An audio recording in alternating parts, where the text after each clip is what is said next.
The Nigeria Civil Society Situation Room has raised serious concerns over widespread vote buying and the exclusion of persons with disabilities (PWDs) during the FCT Area Council elections, a warning that the incident posed a direct threat to electoral integrity.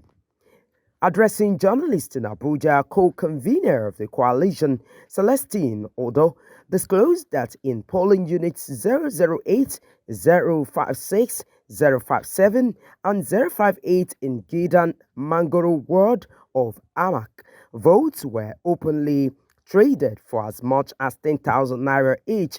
In other polling units, he said the practice was carried out directly.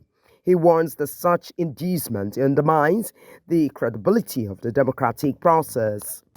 Reports from across the FCT from our network of observers and partners showed a relatively late opening of polls, with an average time of 9:15 a.m. in many of the polling units observed.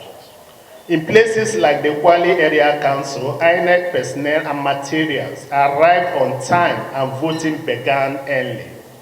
While we acknowledge timely opening of polls in a very few voting locations, we know that there was late opening of polls in many voting locations owing to late arrival of INEC staff and material.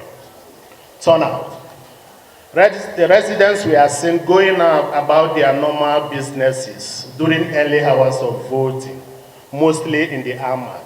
However, turnout began slowly with people taking their time to come out and queue, now being seen in many polling units in Kuje, Kwale, Gwagwalada, and Abachi Area Council.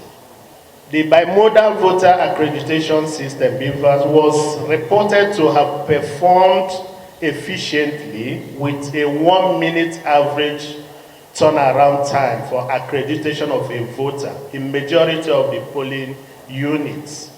However, there were 2 reports of malfunctioning of the BVAS were reported in Wako Town Primary School 2 and 4, Gwagwalada and PU 143 open space, opposite Okada Park by Gate Post Navy Town, City Center, Abuja. So far, we commend INEC FCT Help Desk for their prompt responses to issues brought to their attention from the Situation Room. The coalition also decried the inadequate deployment of assistive materials for PWDs, while from EC3OE for deaf voters was available in some locations. Essential materials including braille ballot guides and magnifying glasses were largely absent. In Karimajiji, a recognized disability colony, none of the required assistive tools were deployed, leaving several voters unable to cast their votes.